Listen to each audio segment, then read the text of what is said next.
Hello friends. पिछले कई महीनों से किसान आंदोलन चल रहा है। कुछ लोग किसान आंदोलन का साथ दे रहे हैं, कुछ उसके खिलाफ बात कर रहे हैं और ज़्यादातर लोग हैं उनको ये भी नहीं पता कि ये तीन कानून है क्या। कुछ सच्चाई चल रही है, कुछ अफवाहें फैली हुई है। तो रियलिटी क्या है और तीन कृषि कानून कौन से हैं, उन कानूनों का इकॉनमी पर क्या इफेक्ट पड़ेगा, इसकी बात हम आज करते हैं। तो तीन कानून है, मैं बहुत ही संक्षिप्त में तीनों कानूनों के बारे में आपको बता रहा हूँ। पहला जो कानून है वो कृषि उपज व्यापार और वाणिज्य विधेयक 2020। अब ये कानून है क्या?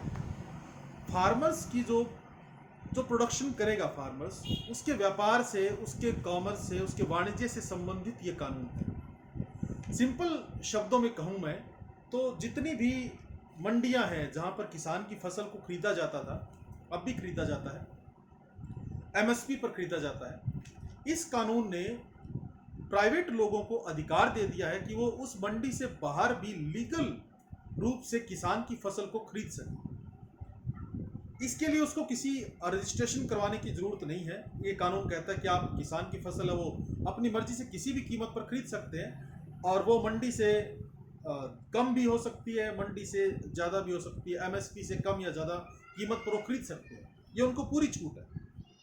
यानी इसके लिए वो एमएसपी देने को मजबूर नहीं होंगे। ये साफ सी क्लियर सी बात है। तो किसानों को जो डर सता रहा है वो पहला यही है कि कृषि मंडियां धीरे धीरे खत्म हो जाएंगी और शायद भविष्य में सरकार है वो इन कृषि मंडियों से अपना हाथ है वो वापस खींच ले और एमएसपी है वो ना दी जाए, ऐसा डर सताया जा रहा है। तो सबसे बड़ा डर यही है कि नया बाजार स्थापित हो जाएगा, एक नई मार्केट हो जाएगी और वो मार्केट अपने तरीके से चलेगी, सरकार की उस पर कोई बंदिश नहीं होगी और वो मार्केट अपने तरीके से किसान की फसल को खरीद सकती है और आगे बेच सकती है। तो किसानों का पहला डर यही है कि कहीं एमएसपी खत्म ना हो जाए और ये जो प्राइवेट लोग हैं वो अपनी मनमर्जी ना चलाने लग जाए। बात तो बिल्कुल सही है, ऐसा हो भी सकता है भविष्य में, लेकिन हम बिल्कुल श्योर नहीं है कि ऐसा ही होगा।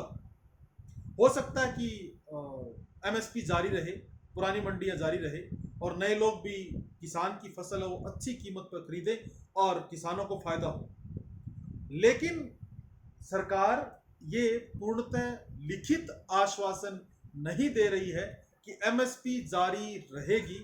और इसके लिए एक और करना चाहिए, जहां तक मेरा विचार है, कि जो मंडी से बाहर भी फसल बिक रही है सभी जगह एमएसपी को लागू कर दिया जाए। अगर सरकार एमएसपी को लागू कर देती है तो शायद ये विधेयक किसान के हित में रहेगा। लेकिन अगर एमएसपी लागू नहीं करती है सभी जगह तो भविष्य वो अनिश्चित है, कुछ भी हो सकता है। दूसरा विधेयक, दूसरा कानून जिसके बारे में चिंतित है सभी और जिसके बारे में आंदोलन चल रहा है, कृषि कीमत आश्वासन और कृषि सेवा करार विधेयक 2020। सिंपल शब्दों में कहूं, जो किसान समझ रहे हैं, आम आदमी जो समझ रहा है कि किसान की जमीन है वो एक प्राइवेट फर्म है वो कॉन्ट्रैक्ट पर ले लेगी और अपनी मर्जी से खेती करेगी।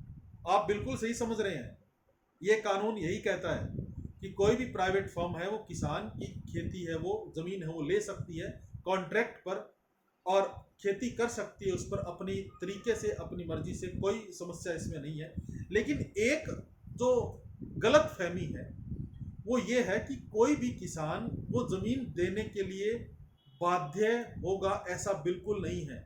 आपकी मर्जी चलेगी, आप वो प्राइवेट फर्म को अपनी जमीन देते हैं कि नहीं देते हैं, ये पूर्णतः सत्य है। अगर इस बारे में कोई गलत फहमी फैला रहा है, कोई लोगों को भड़का रहा है, तो बिल्कुल गलत है। किसी भी प्राइवेट फर्म को आप अपनी मर्जी से अपनी जमीन देंगे और वो प्राइवेट फर्म आपकी मर्जी के बिना आपकी जमीन नहीं ले सकती है, ये बिल्कुल सच है। लेकिन आप देंगे, ये भी सच है। अगर हम पुरानी जनगणना को ले, 2011 की जनगणना को ले या बाद के भी डेटा देखें तो लगभग 14 से 15 करोड़ लोग ऐसे हैं किसान जो भूमिहीन हैं, जिनके पास जमीनें नहीं हैं और इनका गुजारा चलता है खेती से। कौन सी खेती से? बंटाई वाली खेती से।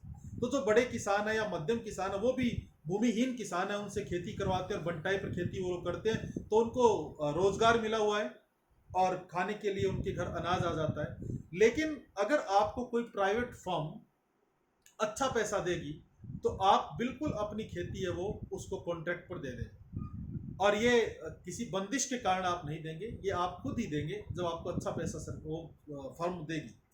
लेकिन इसका नुकसान इकॉनमी को ये होगा कि वो 14 से 15 करोड़ लोग एकदम से एक झटके में बेरोजगार हो जाएंगे। उन भूमिहीन किसानों को खेती करने के लिए, बंटाई खेती करने के लिए जमीन नहीं दी जाएगी।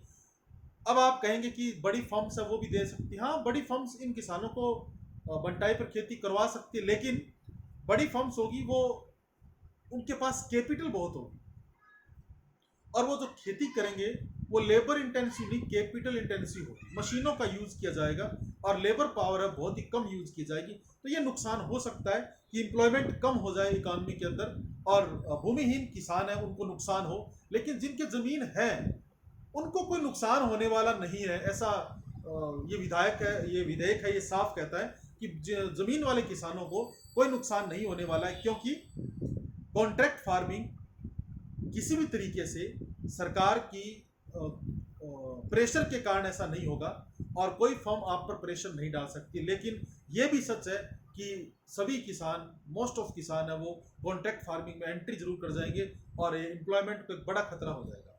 तीसरा जो कानून है वो एजेंशियल गुड्स को लेकर है, आवश्यक वस्तु संशोधन विधेयक 2020, एजेंशियल कमोडिटीज अमेंडमेंट एक्ट 2020। सबसे खतरनाक विधेयक मुझे ये लगता है। अब क्यों लगता है, मैं देखिए ना मैं सरकार के विरोध में बोल रहा हूं ना मैं सरकार के पक्ष में बोल रहा हूं। मुझे ये कानून खतरनाक इसलिए लगता है, कानून क्या पहले आपको बता दूं मैं। इसमें जो एजेंशियल गुड्स है, अनाज है, दालें हैं, आलू है, प्याज है, इनको आवश्यक सूची से हटाकर खुले रूप से स्टॉक करने के लिए ओपन कर दिया गया है कि इनका स्टॉक कोई भी निजी फर्म कर सकती है। अब आप थोड़ा सा सोच के देखिए, अगर निजी फर्म, कोई प्राइवेट फर्म, उसने ये स्टॉक कर लिया इन प्रोडक्ट्स का, तो क्या होगा? अब वो किसानों को फायदा हो सकता है इससे। रुकिए, आप इतनी जल्दी वो डिसीजन मत लीजिए। किसानों को फायदा हो सकता है। किसानों को फायदा कैसे होगा कि किसान की फसल का हाई प्राइस देके, ऊंची प्राइस देके ये प्राइवेट फर्म्स है वो स्टॉक कर सकती है माल का, किसान को तो फायदा हुआ। लेकिन यही स्टॉक जब वापस इकोनॉमी में आएगा तो बहुत हाई प्राइस पर आने के चांसेस है, जिसको मैं अगर एक शब्द में कहूं तो ब्लैक मार्केटिंग बढ़ने के चांसेस 100% है। इन्फ्लेशन बढ़ने के चांसेस 100% है। तो इकोनॉमी, पूरी इकोनॉमी के लिए, जो पूरे कंज्यूमर सेक्टर के लिए जो खतरा है, वो तीसरा विधेयक बन सकता है। मुझे नहीं पता ये कानून, तीसरा कानून, ऊपर वाले दोनों कानून है उनको तो किसी न किसी तरीके से सुधारा जा सकता है, या फिर शायद कहीं न कहीं किसानों के हित में भी हो सकते हैं। लेकिन तीसरा कानून मुझे नहीं लगता किसानों के हित में इतना हो सकता है कि उनको ऊंचा प्राइस मिल सकता है। लेकिन आम आदमी के हित में ये कानून होगा, ऐसा कहना तो बिल्कुल बेवकूफ़ी सी होगी। क्योंकि अगर इन प्रोडक्ट्स का स्टॉक कर लिया गया, अभी पीछे देखा ना आपने, प्याज है वो 100 रुपए किलो हुए थे, टमाटर है वो काफ़ी हाई रेट पर चला गया, आलू काफ़ी हाई रेट पर चला गया, अनाज भी काफ़ी बार महंगा होता है। और अनाज जैसी चीज़ें हैं, दालें जैसी चीज़ें हैं, ये तो आम आदमी की ज़रूरतें हैं, एसेंशियल गुड्स हैं। इसमें अमेंडमेंट की ज़रूरत क्या थी? सरकार जब प्रोवाइड करवा रहे, करवाओ ना, कुछ तो आपकी भी जिम्मेवारी बनती है। और ये तो एक कल्याणकारी राज्य है, उसकी एक खास विशेषता रही है कि वो जितने लोग उसके यहाँ रहते हैं उन सब का पेट भरा जाए। तो हमारे यहाँ 140 करोड़ लोग हैं, उनका पेट भरा जाए। तो ये कानून तो मुझे लगता है ऐसा कि इसमें काफ़ी सुधार की ज़रूरत है। तीनों कानूनों में ही सुधार की ज़रूरत है। मैं ये नहीं कहता तीनों कानून वापस ले लिए जाएं, लेकिन तीनों कानून सही है ऐसा बिल्कुल नहीं है। विरोध हो रहा है, इसके कई कारण हो सकते हैं। हो सकता है विरोध में किसान शामिल हो सकता है विरोध है उसमें कहीं राजनीतिक दल शामिल हो सकता है विरोध है उसको कहीं राजनीति से प्रेरित हो, और हो सकता है विरोध है उसमें वास्तव में किसान दुखी होकर और तीनों कानूनों को समझकर उस विरोध में शामिल हुआ, कुछ भी है, लेकिन तीनों कानून सही है ऐसा तो बिल्कुल नहीं। एज इट इज इन तीनों कानूनों को अप्लाई इकोनॉमी में नहीं करना चाहिए, ये जल्दबाजी हो। तीनों कानून अगर वापस नहीं लिए जाते हैं तो भी इन तीनों कानूनों में बहुत अधिक सुधार की जरूरत है। पहला जो कानून है जिसमें एमएसपी का जिक्र है, कहीं ये कहते हैं कि बाहर की मंडियां खरीद लेंगी, जो पैरेलल मंडी चलेगी, एक पैरेलल इकोनॉमी बन जाएगी, इसमें इस मामले में एक नया बाजार बनेगा। तो वहां एमएसपी डिटरमाइन नहीं की गई है, एमएसपी है वो फिक्स नहीं की गई है, करना चाहिए सरकार, जरूरी है। बहुत से किसान है वो हमारे यहाँ सीमांत किसान है, छोटे किसान है, बड़े किसान है, सभी बड़े किसान नहीं है, काफी छोटे किसान भी हैं। और जो कॉन्ट्रैक्ट फार्मिंग है, कॉन्ट्रैक्ट फार्मिंग में किसानों को एक बात तो समझ लेनी चाहिए कि वो उन पर दबाव नहीं दिया जाएगा कॉन्ट्रैक्ट करने को। लेकिन एक बात और भी समझ लेनी चाहिए हम सभी को कि दबाव तो नहीं दिया जाएगा, लेकिन हम देंगे कॉन्ट्रैक्ट पर खेती देंगे हम डेफिनेटली। जब हमारे सामने बड़ा पैसा रखा जाएगा, एक फर्म आएगी प्राइवेट फर्म, और वो बड़ी फर्म है, मल्टीनेशनल कंपनी आ जाती है, वो बड़ी फर्म होती है। अब इस कानून को सही तो इसी तरीके से ठहराया गया कि कॉन्ट्रैक्ट फार्मिंग है वो नए प्रोडक्शन करेगी, नई चीजें हैं वो लेके आएंगी, हाइब्रिड बीज लेके आएंगी, अच्छी फसल आएगी, साइंटिफिक एग्रीकल्चर के, सब सही है, सब किया जाएगा। लेकिन भूमिहीन किसानों का क्या, उनका क्या होगा? ये टॉपिक क्यों छोड़ दिया गया? इस बात को कहीं न कहीं बीच में लाना चाहिए था। और आप कुछ एसेंशियल गुड्स को स्टॉक करने की परमिशन दे रहे हैं, इस बारे में भी विचार करना चाहिए। तो जो किसान पिछले काफी लंबे टाइम से विरोध कर रहे हैं, और जो आम आदमी भी कह रहा है कि कृषि कानून गलत है, तो पहले वो इन तीनों कृषि कानूनों को समझ लें, तार्किक बात करें, जो गलत है वो गलत है, आप अपनी बात जरूर रखें, लेकिन अहिंसावादी होकर।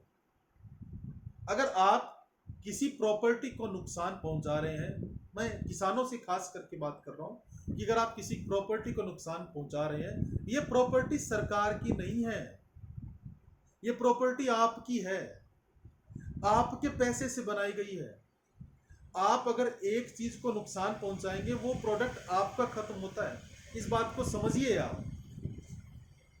किसी जान माल का नुकसान होता है तो नेताओं का नहीं होता है, ये हमारे बीच ही रहने वाले भाई बहनों का, उन्हीं की जान माल का नुकसान हो रहा है, इस बात को आप समझिए।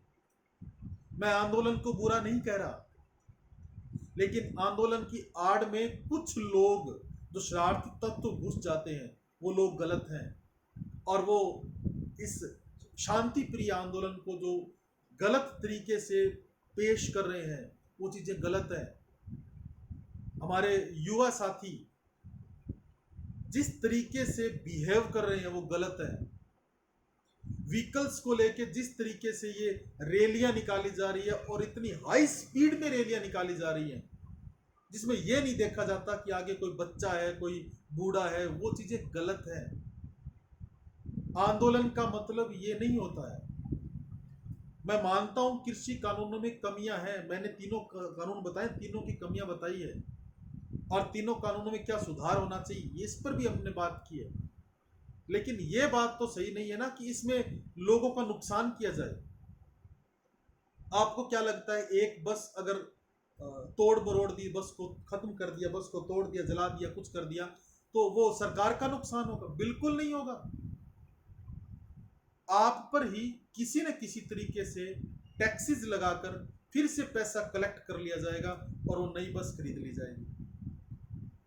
आपने अगर कहीं किसी जगह को नुकसान पहुंचाया, आपसे ही हर्जाना लेकर वो दोबारा से हर्जाना डायरेक्ट नहीं लेंगे, इनडायरेक्ट ले लेंगे, बहुत सारे माध्यम हैं। तो आप शांति प्रिय तरीके से अपनी बात रखें, और जो इंटेलेक्चुअल पर्सन्स हैं उनको आगे आना चाहिए। नेता बनने का मतलब किसान नेता हो चाहे युवा नेता हो, नेता बनने का मतलब जोश ही नहीं होता है, समझ भी होती है। सबको साथ लेकर चले, सही बात करे, जायज बात करे। एक रट लगा ली, एक रट पर काम नहीं होता है।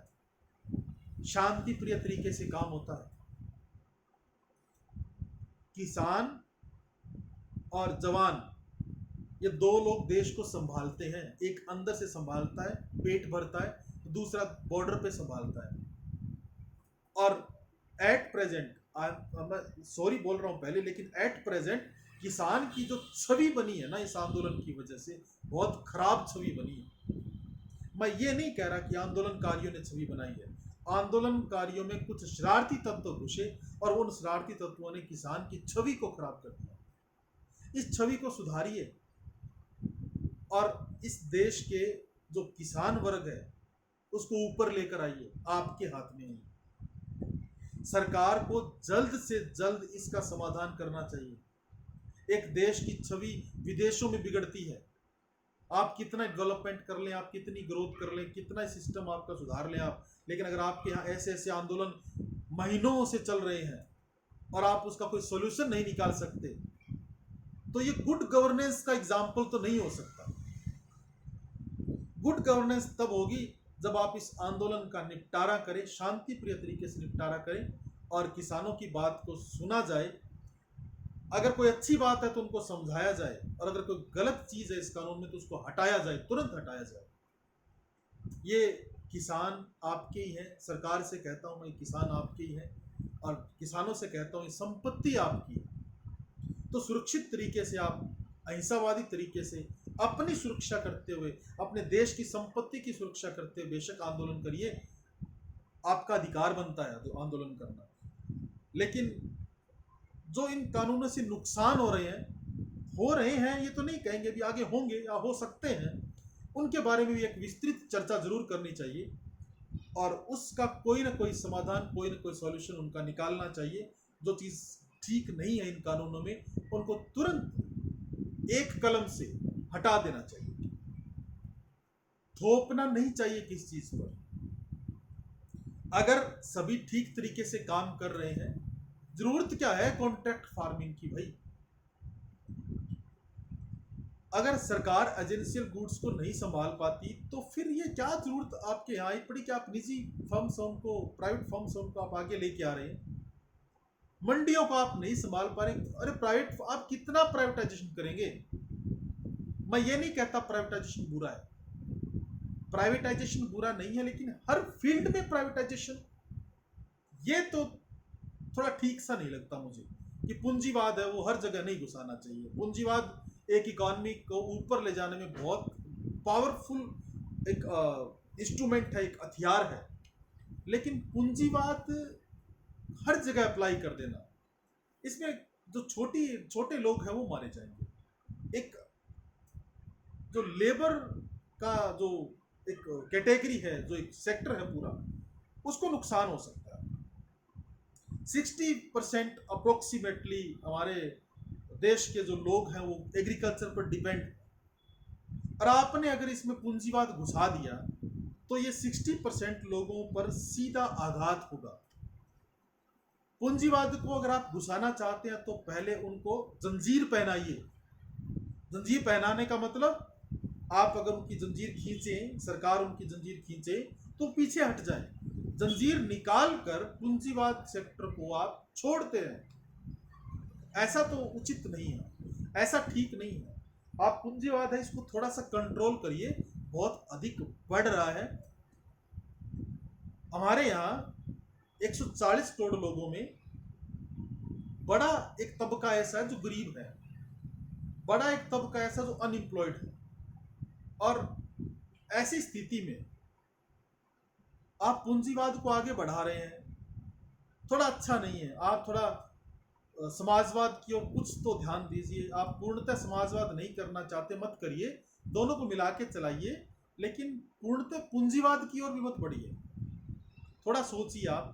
किसान आंदोलन उचित भी है, अगर ये कहीं न कहीं शरारती तत्वों के कारण इसकी दिशा बिगड़ी तो अलग बात है, लेकिन उचित है ये भी सही बात है। तो थोड़ा कमियां हैं उसको दूर करिए, करना चाहिए सरकार को, कमियां उनको दूर करना चाहिए। और मैं किसी भी तरीके से, मैं स्पष्ट कह दूं, मैं किसी आंदोलन का समर्थन नहीं करता, और मैं किसी सरकार का समर्थन नहीं करता। आंदोलन में जो बातें रखी जा रही हैं या राजनीतिक दल रख रहे हैं, मैं उनका समर्थन नहीं करता।